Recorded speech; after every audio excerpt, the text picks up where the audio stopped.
Welcome, everyone. I hope that you are enjoying the conference. It is a pleasure to be able to share with you today. In this session, we will take a look at the issue of immigration in Mexico and the United States. You may be like me and wondering, is it over? Have we witnessed the final wave of Mexican immigration? Well, it may be. So I guess the question that follows is, what will the future of immigration look like? Are there implications of a new wave of immigration? Maybe one that consists of degreed professionals in fields such as engineering or information technology. If this economy improves, will those who self-deported return? I am uncertain of these answers, but if history does in fact repeat itself, then this is not the end. In this particular session, I will address those questions by comparing immigration in two countries, both in Mexico and the United States.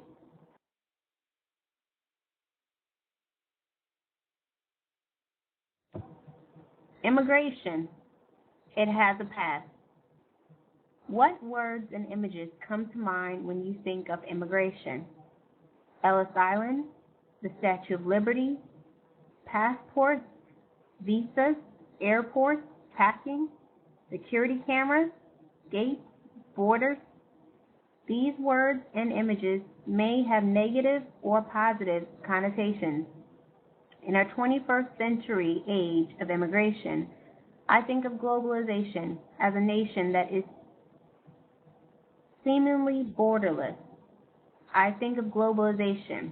I think of a nation that is seemingly borderless. Well, borderless as long as you have the proper paperwork, right?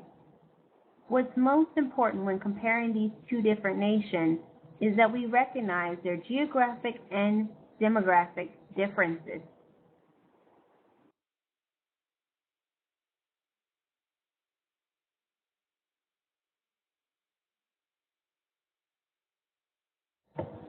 Let's take a look at immigration from a global perspective.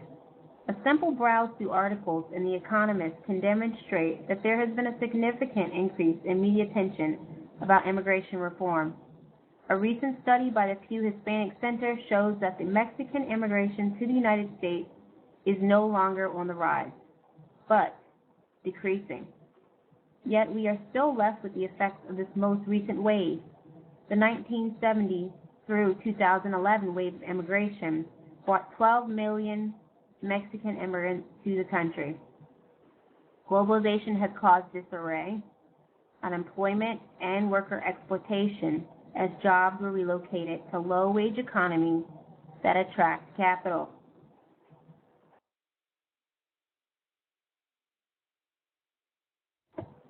This photo that you see in this on this slide is a look at the border between the United States and Mexico.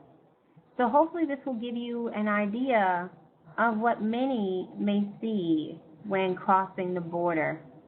For many, this border is representative of a past life and a hopeful future. This photo was taken by John Moore. Getty Images.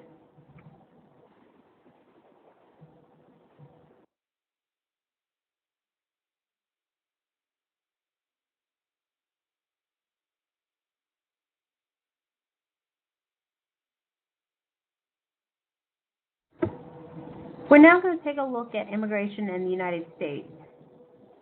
When we look at immigration in the United States, you will see that there are pockets of diversity. So depending on where you look, whether on the East Coast or southern areas such as Texas, Arizona, New Mexico, you look at those border states, what you'll tend to notice is that people are settling in areas where there are other immigrants. So typically you see Mexican immigrants settling with other Mexican immigrants.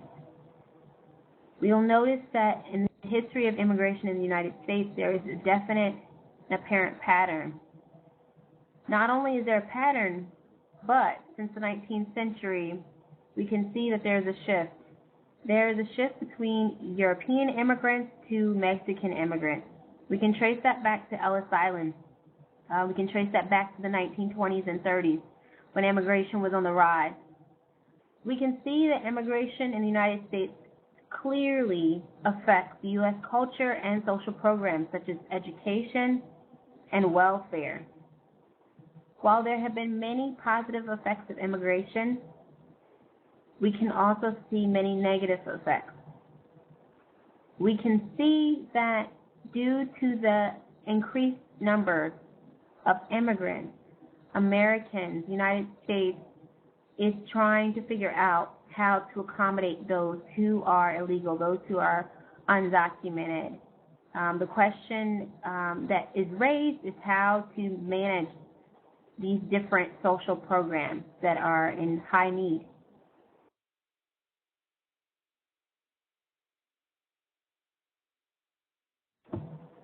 We're going to have an opportunity to look at the United States and compare the United States to other countries, particularly Mexico.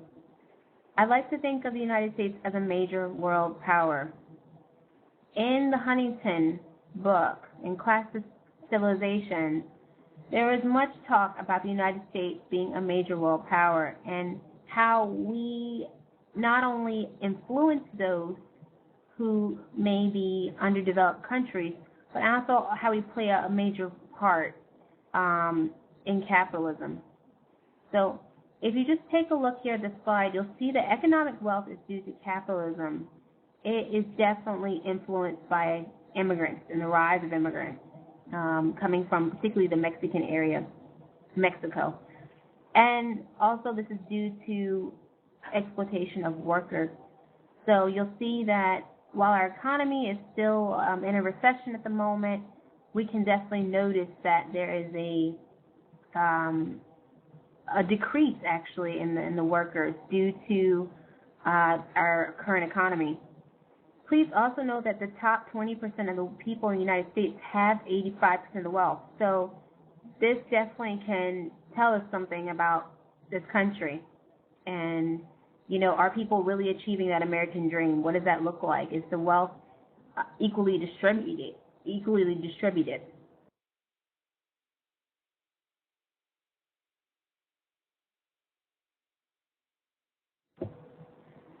So in this slide, we are looking at a solution, a potential solution to some of the problems or issues with regard to immigration. Our weakened U.S. job economy and the heightened border enforcement and the rise in deportations and the growing dangers associated with illegal border crossings, as well as the long-term decline in Mexico's birth rate, is definitely influencing immigration in the United States. We can definitely see that we want this country to not be a free-for-all. I think most of us can all agree that we want those who come into this country to, we want to be able to trace them. We want them to be documented. However, I guess that brings up the question of how do we best manage this process. So, obviously, we don't want this country to be a free-for-all. I believe we should accept those who have studied in this country, those who come here from other countries, maybe for short term, and then they decide to stay long-term, settle here in the country, and follow a career path. Those people should be able to continue on with us and allow us or enable us to be a competitive society. We can notice that there is a shortage of qualified professionals in certain fields, such as information technology and the sciences, particularly in areas where we as the United States are not producing enough youth or enough students who are coming out with degrees in the STEM areas, so science, technology, engineering, and math. Are we helping or hurting Mexico? We need to take a look at our relationship with Mexico and seek to improve our approach to immigration as well as economic development. We should establish a global partnership with Mexico. So, in my opinion, we really need to take a significant look, just a look at how are our relationships in Mexico, the business partnerships that we have, and actually just try to figure out, instead of just giving them money, try to build a partnership with them.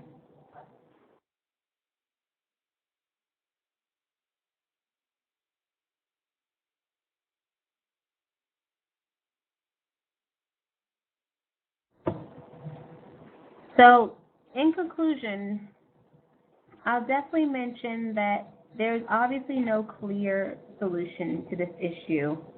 A recent study by the Pew Hispanic Center shows that the Mexican immigration to the United States is no longer on the rise, but is decreasing. Yet, we are still left with the effects of this most recent wave. So, this all can tell us that people are Mexicans particularly, moving back to Mexico. So, we're hoping that this will actually benefit the economy in Mexico. But my solution is that they do work on building up their infrastructure, taking a look at ways to create more jobs. We're doing that in the United States. I believe that some of the strategies that we're using should also be used in Mexico, maybe in a different context, but it's the same strategy, creating more jobs, creating more opportunities, so that wealth can be created. And also Mexicans, the government should be less interdependent on the United States. They should seek other avenues and other ways to create wealth, being that there is a labor market there, and there is that human resource. They should look for ways to actually take advantage of the increasing number of Mexicans that are moving back into the area. So, in conclusion, we can definitely say that there is a strong comparison between Mexico and the United States. There are strong differences. There's a different history there. There's a different background. However, in the end, we need to create partnerships.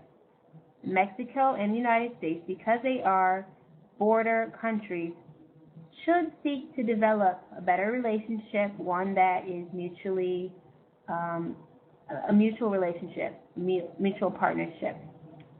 So it's been a wonderful pleasure speaking with you today. Hopefully you were able to learn a little bit more about some of the issues in immigration in Mexico and the United States.